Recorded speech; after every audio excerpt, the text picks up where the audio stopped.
Welcome to the Right Hand Roadmap, the podcast for seconds in command of founder-led companies.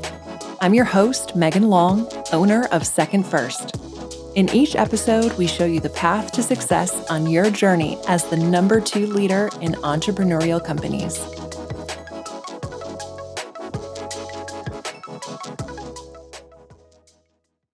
I am so happy that you are here. Our episodes are meant to be shorter, consumable, and with something of value that you can take away and implement in your business or personal life right away.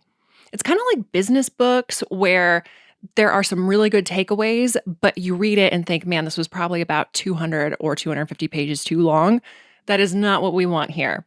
So today's episode is an example of a shorty, but with some really good takeaways. So in today's episode, we're challenging the belief that visionary entrepreneurs should delegate work, and what a great second in command should do instead to reduce noise in the organization and limit friction between the CEO and COO. I know what you're thinking. This doesn't make sense. There are entire books on encouraging entrepreneurs to delegate. If your company runs on EOS, or if you've ever read the book Traction, you know there's a whole pillar to their framework called Delegate and Elevate. For the purposes of this conversation, we're going to separate delegation into 2 definitions. The first definition is the concept of identifying tasks that are outside of your best ability or below your role and handing them off in order to focus on the work you do best and what brings you the most energy and what drives the business forward. By this definition, of course, everyone should practice delegation. The second definition, though, is the act of saying, hey, can you do this thing for me? An example of this could be, hey, our company retreat is coming up in 2 months. Can you start researching venues for me? Or, hey, our vendor contract is coming up for renewal. Can you get 2 competing quotes to make sure we're getting the best price? This is what I absolutely do not believe CEOs, founders, entrepreneurs should be doing. This is bad for them, and it's bad for you as their second in command. In the book, Make the Noise Go Away by Larry Linne, he describes the difference between upward communication and downward communication. Downward communication is delegation. So when a CEO delegates, it implies that they maintain ownership and responsibility of the outcomes of the thing that they are delegating. There is no release for them. So it might feel to you like you're being micromanaged. Maybe you don't feel like you have the autonomy to actually complete the work in your own style, or at the end, you end up not meeting their specific expectations that you might not have been aware of. That is delegation in the form of downward communication. Upward communication is when you, as the second in command, are proactively taking issues from the founder, including ownership of those outcomes. But for this to be effective, you as the COO have to understand, what is the CEO procrastinating? What are they concerned about? What is keeping them from the work they're best at? There also has to be a process in place to keep the CEO informed of your progress and the results in a way that they actually want to digest it. And I'm going to take a sidebar really quickly on this because it's so important. When you do set up a system or a process or a cadence to share updates with your CEO on this, please be sure to keep our communication rules at the forefront. And you can find these at our website, secondfirst.com, but basically just keep it brief. As the second in command, you have to communicate this information upward, right? And it's your job to know all of the important details. So naturally, you are going to have the urge to share them with your founder as well. However, tell me if this has ever happened to you where you spend an hour or more drafting a memo or an email only to find out it was never read.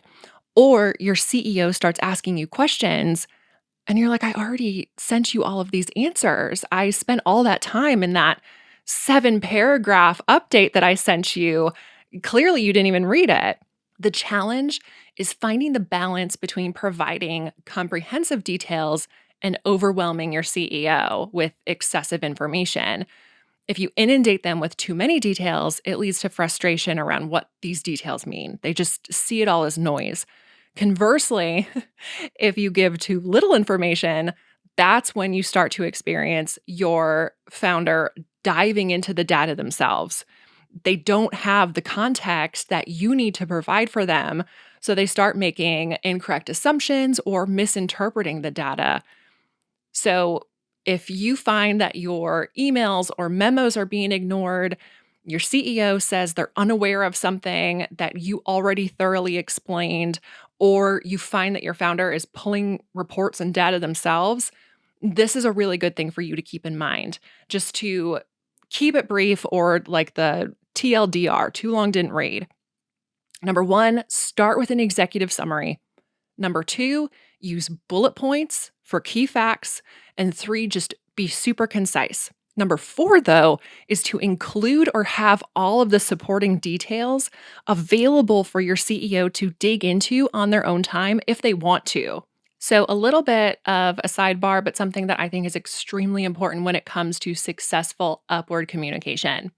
So here are 3 things you can do proactively to be aware of these issues that you need to grab through that upward communication. Number 1 is scheduling recurring one-on-one time to discuss what Larry Linne in that book describes as the up at night list. Literally, what are the things keeping your CEO up at night? This is the meeting where you can learn what can be taken off of that list by you as the second in command.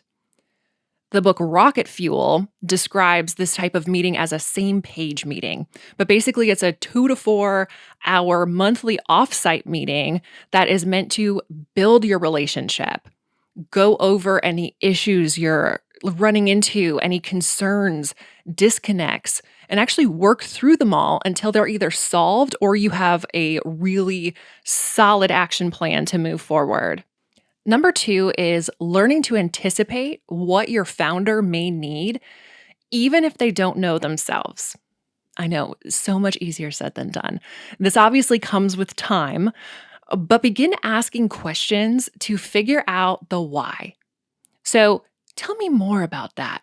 Or repeating back to them, what I'm hearing you say is, help me better understand the need for X. Just asking open-ended questions that will allow you to better understand how they think and why they're asking you to do certain things. The more that you understand their thought process, the easier it will be for you to anticipate what they need. And number 3 is identify problems, not tasks. So going back to the example I gave of a CEO asking for competing vendor quotes, understand the root of why they're asking for that task to be done. So do they want a full day of appointments to interview a new outsourced marketing firm? If so, great. You can do that. You can book those, but then also provide your CEO with background information on each of the agencies that they're interviewing. So what is their pricing? How many dedicated hours are they going to provide? What are the deliverables that they're going to give? If your CEO is trying to determine if they should renew a vendor contract or hire someone internally, these are kind of issues that you as a high performer love to take, run with, and solve. So asking and getting to the root of the actual problem makes you a whole lot more productive as the COO.